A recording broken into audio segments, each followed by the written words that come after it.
said it wasn't going to become a habit, it did. I said it wasn't going to become my life, and it did.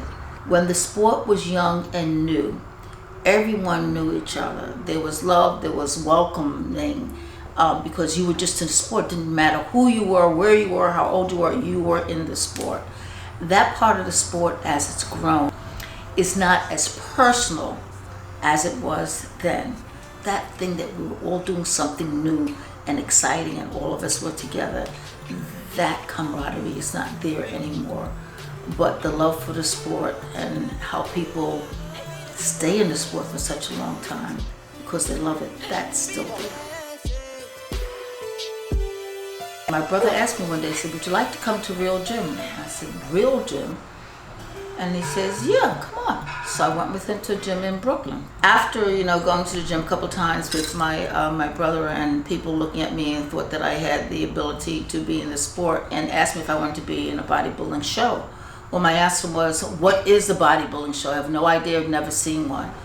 Well, lo and behold, I won. I'm like, oh, this was easy.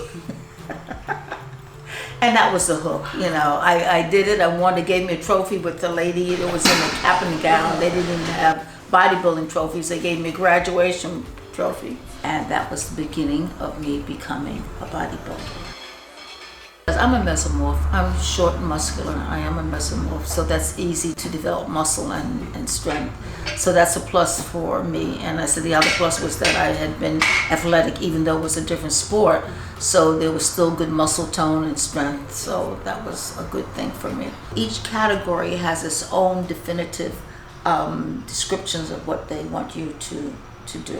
If you're a bodybuilder, they're looking for muscularity, you're looking for definition, they're looking for fullness.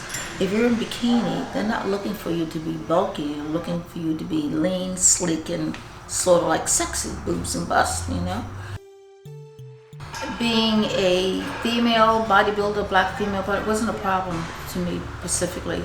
And as far as the sport at that time, it really wasn't problematic in the sport, or if it was, it didn't affect me.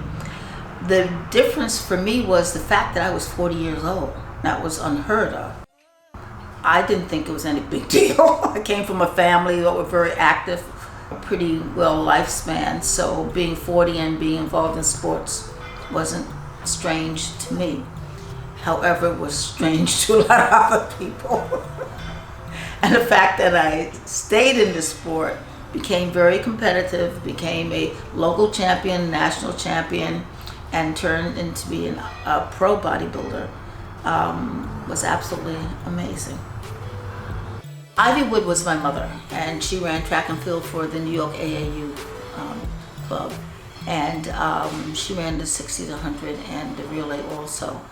And her record stood until I was in high school. And it was always a treat because when anytime I ran, my mother come to see me run, and it was wonderful. Now, ask me if she ever saw me in bodybuilding contest. Absolutely is no. She thought I would eventually get over being a bodybuilder. I never did.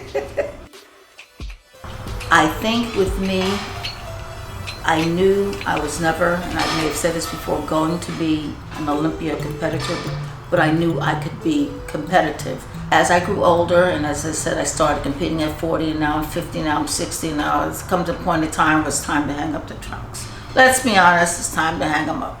So I did. I retired, I think I was 65 when I retired from work. And what I did was made my hobby my retirement career. People ask me, what do you do? I said, I'm a bodybuilder. I'm 76 years old, but I'm still a bodybuilder. Winning always is not that you got first place. Winning is, did you accomplish what you were supposed to do?